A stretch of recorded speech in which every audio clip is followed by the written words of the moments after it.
Bismillahirrahmanirrahim. Assalamualaikum warahmatullahi wabarakatuh. Selamat siang dan salam sejahtera untuk kita semuanya.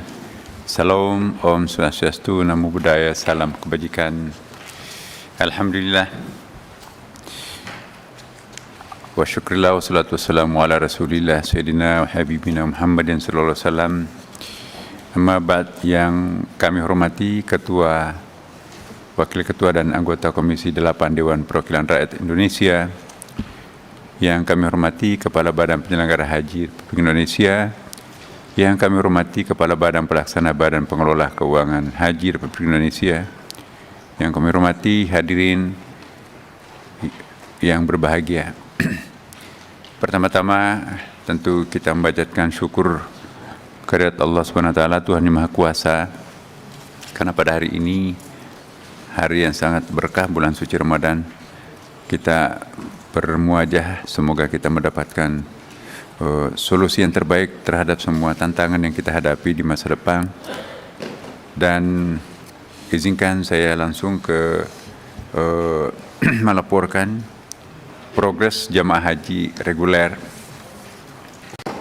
Pertama, kesepakatan BPIH Kemenak dengan DPR 6 Januari tahun 2025. Ya. BPIH tahun 2025 disepakati 89.410.258,79 rupiah. Kemudian BP-nya untuk tahun 2025 55.430.750,78 rupiah. Ya. Tentu kalau kita lihat dikurangi dengan setoran haji yang sudah masuk, ya, jadi jemaah haji realnya nanti akan membayar sekitar kurang lebih 28 juta rupiah. Sesuai dengan Kepres nomor 6 tahun 2025, 12 Februari 2025 ini, istita'ah kesehatan data per 3 Maret 2025, 165.613 atau 82,37%. Saya perlu tambahkan pada Yang Mulia Bapak dan Ibu anggota DPR, ya, bahwa lebih-lebih terus kami sampaikan ke pejabat Saudi Arabia, baik kepada Menteri Agamanya maupun kemarin kami berjumpa langsung juga dengan Menteri Kesehatan tentang isu pembatasan maksimum umur ke angka 90 tahunan itu. Tapi saya berusaha untuk meyakinkan kepada Menteri Kesehatan, ya, bahwa kalau boleh di Indonesia ini kita tidak menggunakan istilah batas umur, tetapi itu istita'ah. Kan di sini juga ada Menteri Kesehatan dan mereka lah yang menentukan istita'ah dari segi kesehatan itu. Jadi bukanlah faktor umur yang menjadi penentu, tetapi faktor istita'ah dari segi analisis kesehatan itu. Dan per hari ini alhamdulillah ada understanding yang sangat bagus antara dua menteri, Menteri Haji dengan Menteri Menteri Kesehatan. Pelunasan tahap pertama 14 Februari sampai 14 Maret 2025, ya, data per 3 Maret 2025 yaitu 157.796. Oh ya, sorry. Jadi 132.119 atau kurang lebih 64,98% itu telah melunasi BP. 129.036 jemaah berhak lunas. Kemudian 3.083 jemaah yang lansia.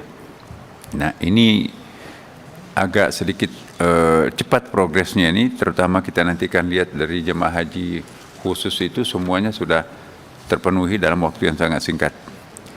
Kemudian 71.201 atau 35% belum melunasi BP-nya. Nah, ini kami sedang menganalisis, ya, sejumlah daerah yang mungkin akan ada masalah, tapi nanti akan segera kami tindak lanjuti dan sekaligus untuk memberikan jalan keluar. kita lihat persiapan layanan haji dalam negeri. Yang terkait dalam negeri itu menyangkut masalah asrama. Asrama haji, ada 14 asrama haji di seluruh Indonesia telah siap digunakan untuk itu. Jadi penilaian inspeksi kesehatan lingkungan tahap pertama asrama haji embarkasi antara ya, termasuk tahun 2025 kita juga sudah melihat mengenai kapasitas kamarnya, ruang observasi kesehatan jamaah, kesiapan aula pemberangkatan, dan juga termasuk sanitasi.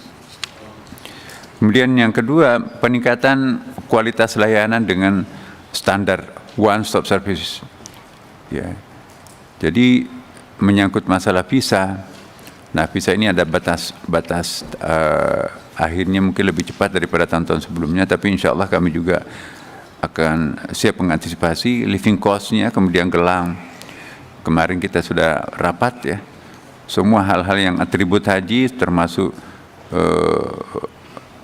pakaian, paspor, tiket, dan pemeriksaan kesehatan pun juga itu sudah insya Allah sesuai dengan kalender yang telah diskedulkan.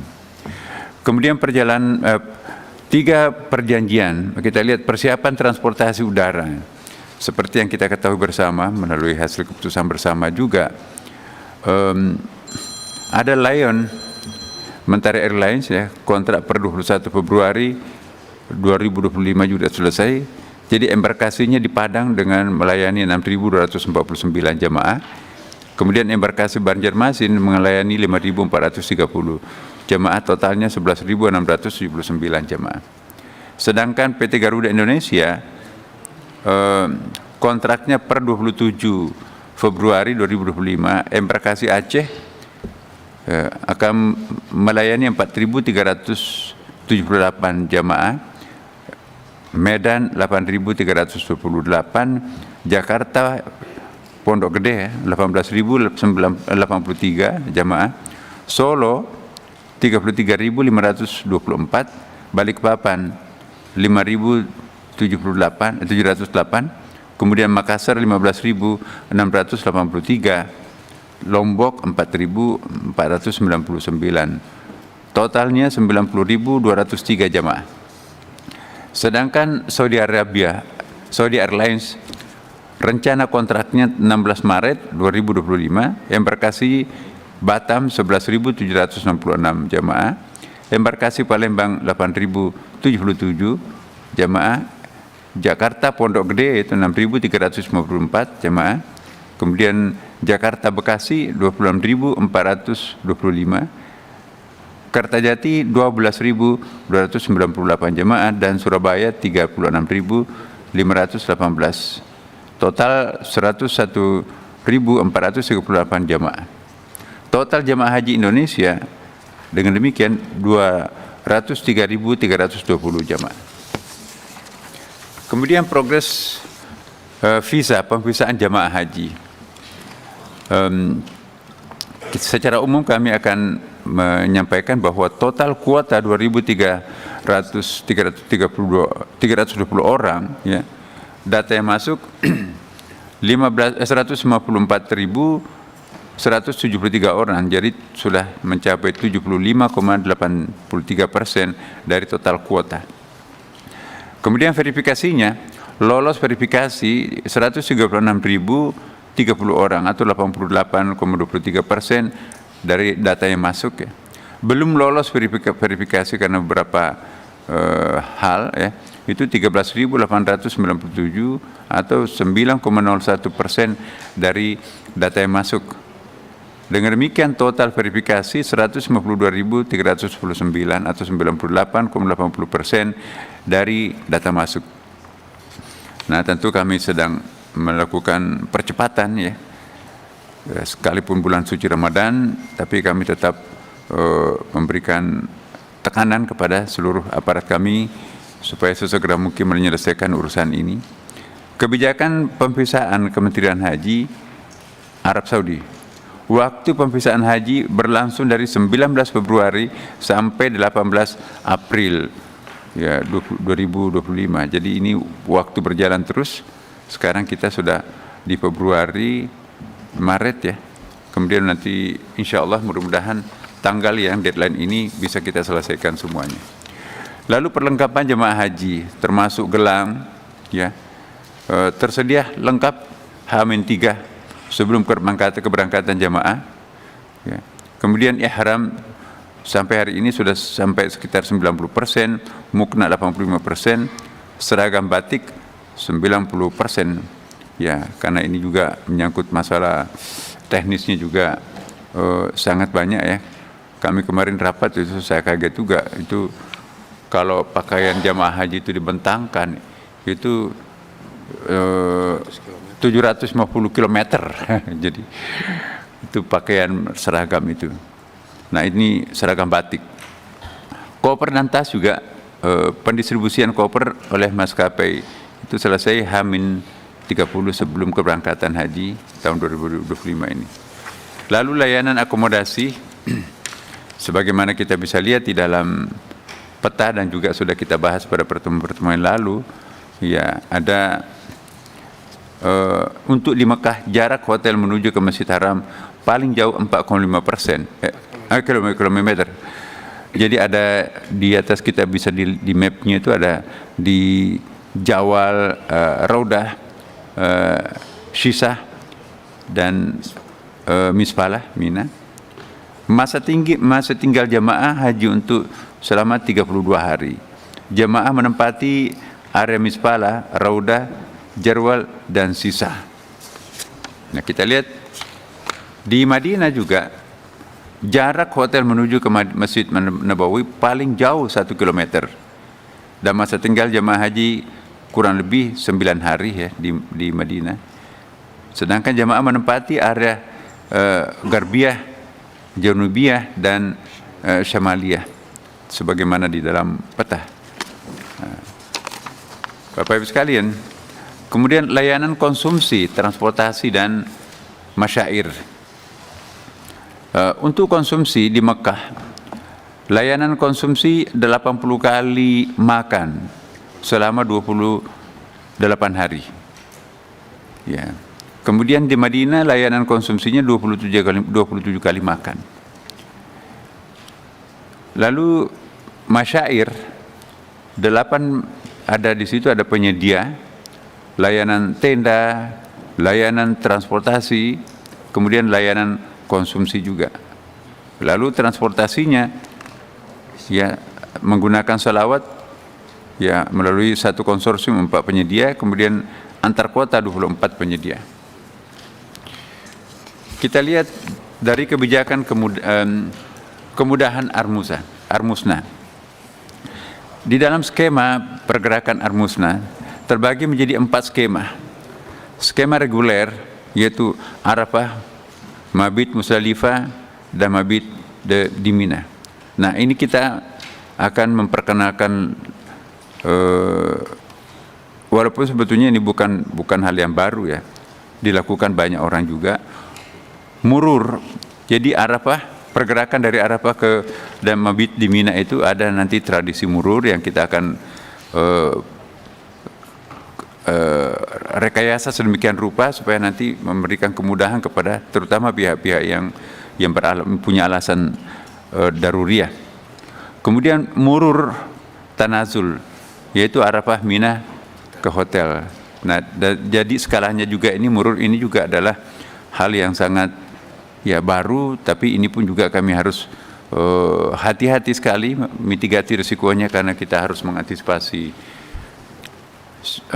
termasuk lalu lintasnya ya, karena jangan-jangan bukan hanya kita melakukan tanazul, negara-negara lain pun juga melakukan hal yang sama, menggunakan jalan yang sama. Nah, ini kita harus antisipasi bagaimana caranya supaya nanti ada kepastian dari segi pihak Saudi Arabia untuk memberikan kemudahan proses tanazul ini. Maka itu kami akan melakukan langkah-langkah sebelum pelaksanaan ibadah haji ini dilakukan, ada kepastian dari pihak pemerintah Saudi Arabia. Kemudian juga tanazul Mina. Ya, tanazul Mina ini Arafah, Mabit, Musdalifah, Mina, lontar jemarat hotel. Nah, kita lihat Jemaah lansia yang termasuk ini risiko tinggi, pendampingan lansia, risiko tinggi, difabel, dan yang sukarela. Nah, ternyata juga banyak yang pingin untuk melakukan hal yang sukarela ini. Lalu estimasi 20-25% dari total jamaah haji itu untuk bisa melakukan tanazul. Lalu ditempatkan di Siasah Raudah. Kami nanti juga akan mempersiapkan hotel transit ya. Nah, karena kalau dijemput langsung ke hotelnya itu nanti berjarak jauh, mungkin juga ada hambatan lalu lintas. Tapi nanti kita akan sewakan hotel transit itu sekitar 5 hari ya. Nah, kemudian safari wukuf mandiri tidak dilaksanakan oleh KKHI ya. Estimasi 1.000 sampai 1.500 dari jemaah lansia, risiko tinggi dan difabel itu beserta dengan pendamping. Nah, inilah yang kami betul-betul kami juga perjuangkan ke pemerintah Saudi Arabia agar pendamping haji ini jangan hanya sekitar 2.000 seperti yang menjadi ketentuan internasionalnya. Kami memberikan alasan yang sangat masuk akal, bahkan juga Menteri Hajinya dan juga Menteri kesehatannya kemarin juga kami yakinkan bahwa betapa perlunya kami mendapatkan tambahan pendamping ini, karena yang paling tahu bahasa jamaah haji kami adalah orang kami sendiri, tidak mungkin bahasa Arab mereka itu. Jadi itu sesungguhnya banyaknya pendamping haji itu akan memudahkan tugasnya pemerintah Saudi Arabia, karena kalau enggak itu kan nanti akan diantisipasi oleh pemerintah Saudi Arabia. Jadi saya yakinkan betul bahwa sesungguhnya penambahan kuota tambahan untuk pendamping haji ini itu akan meringankan beban aparat dan pemerintah Saudi Arabia sendiri. Nah, kemudian skema pergerakan 6 atau 7 Zulhijjah jemaah dibawa ke hotel transit yang ada di kawasan terdekat dengan Arafah. Jadi area Aziziyah nanti ya, atau juga Awali.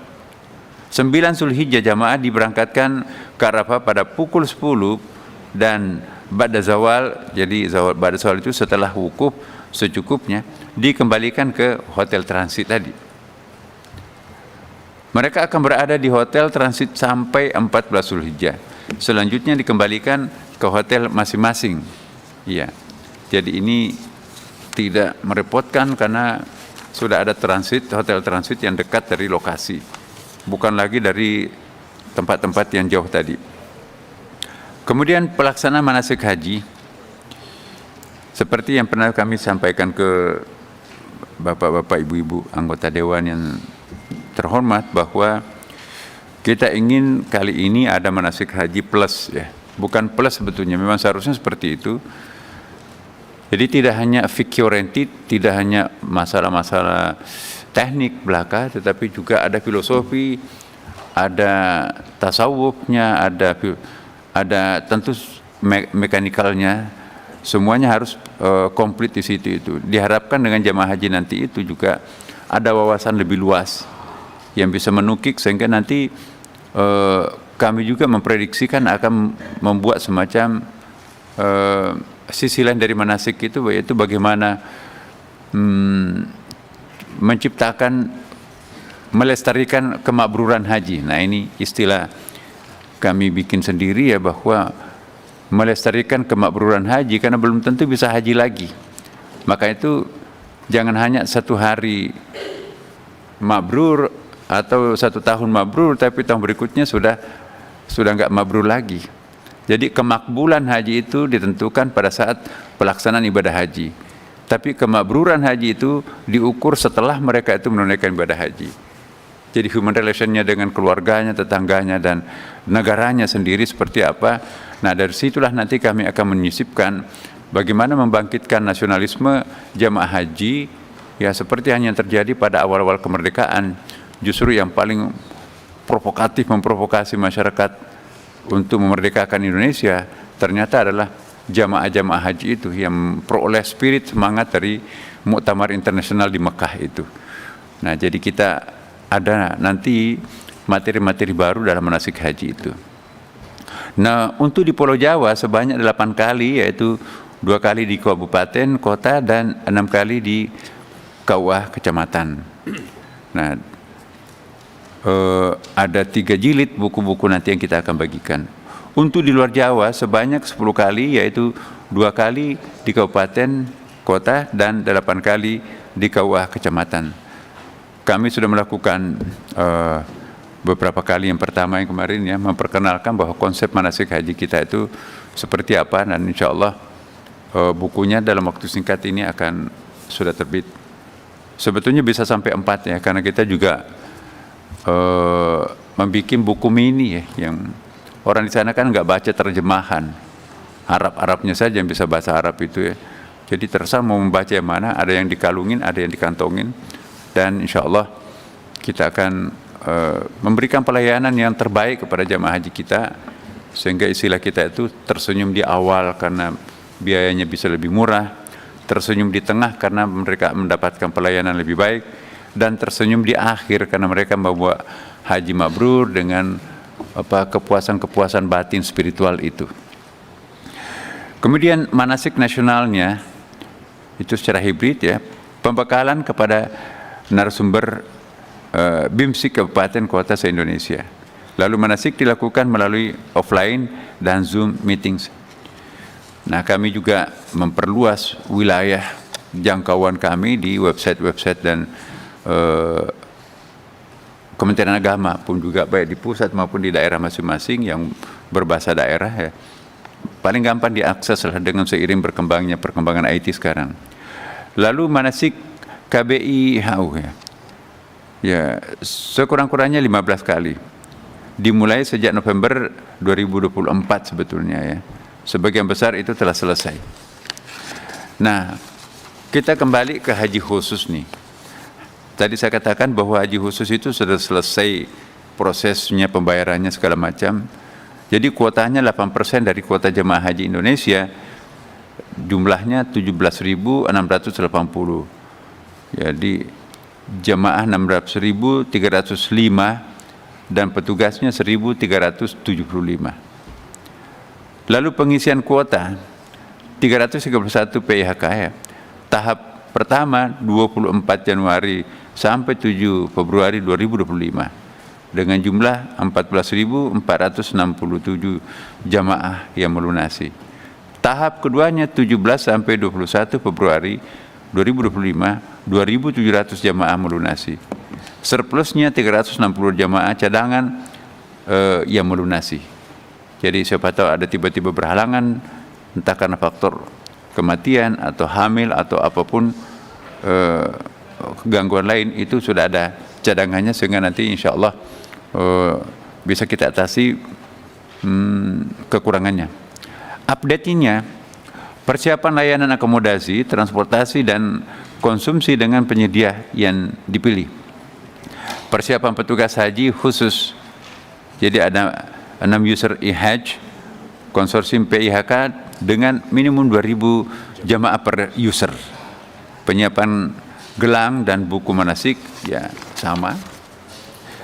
Nah, kemudian ini yang mungkin perlu mohon, karena kami menganggap bahwa kami ini tentu bekerja sama terus dengan Bapak-bapak dari Komisi 8 ya.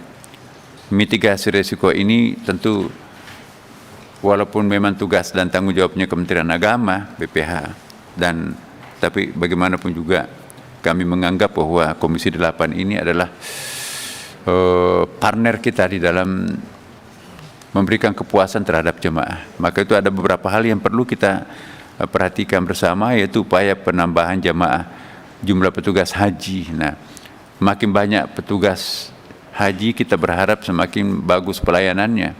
Logikanya semakin berkurang petugas haji itu berpotensi untuk menimbulkan resiko.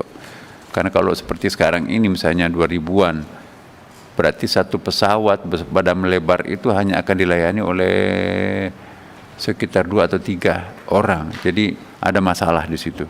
Tapi kita tidak boleh mengalah dengan masalah seperti itu. Tentu kita akan mencoba untuk mencari jalan keluar dengan mengoptimalkan potensi-potensi yang ada di sekitar, di pesawat, mungkin di pemberangkatan maupun di tempat tujuan. Kemudian pembiayaan paket masyair untuk petugas haji. Nah, ini juga ada hal-hal tertentu yang kita akan bicarakan lebih lanjut ya untuk para petugas haji. Karena ada ketentuan Saudi Arabia dan ada juga harapan-harapan kita. Nah, inilah nanti kita akan jembatani dua hal ini. Kemudian jumlah jamaah yang akan mengikuti skema Armusna. Nah, ini kita juga harus punya data-data yang konkret nanti, siapa yang akan tanazul, siapa yang akan prioritas kedua dan ketiga ya. Nah, ini kita mencoba untuk menganalisis secara mikro sehingga kita akan memitigasi seminim mungkin tidak terjadi resiko. Kalaupun ada, kita ada opsi 1, opsi 2, opsi 3 yang bisa kita lakukan, sehingga dengan demikian insya Allah kalau kita sudah berikhtiar sedemikian rupa, faiza azamta fatawakkal 'ala Allah, innallaha yuhibbul mutawakkilin. Insya Allah mudah-mudahan harapan kita terwujud. Kemudian kelonggaran batas waktu pemvisaan, seandainya nanti ada persoalan teknis karena pulau-pulau kita ini banyak ya, luas wilayah Indonesia itu sangat besar ya, dan mungkin ada masalah pada pemvisaan, itu pun juga kami besok sore ini ya, kami akan ketemu dengan Pak Dubes Saudi Arabia ya. Kemudian juga komunikasi kami juga dengan Menteri Haji Pak ya, insya Allah. Terus kami intensif untuk melakukan komunikasi dengan pihak-pihak pemerintah kerajaan Saudi Arabia kepada hal-hal yang sangat teknis yang kadang-kadang mungkin beliau juga tidak sadar bahwa itu akan muncul persoalan-persoalan yang lebih teknis, misalnya saja tentang kemacetan jalan, bagaimana regulasi tentang lalu lintas, bisa nggak ada dispensasi nanti dengan bus-bus Indonesia itu untuk yang bagi mereka yang akan melakukan tanasul, sama juga dengan atribut-atribut, banyak hal yang bisa kita negosiasi. Alhamdulillah kita sangat bersyukur karena kedatangan Menteri Haji juga ke Indonesia baru-baru ini, betul-betul kita berikan masukan yang sangat produktif ya, baik yang diberikan oleh Menteri Kesehatan sendiri maupun yang kami sendiri yang langsung berkomunikasi dengan Menteri Haji. Alasan-alasan yang kami kemukakan itu sangat masuk akal buat mereka, dan insya Allah mungkin Indonesia akan mendapatkan perlakuan khusus.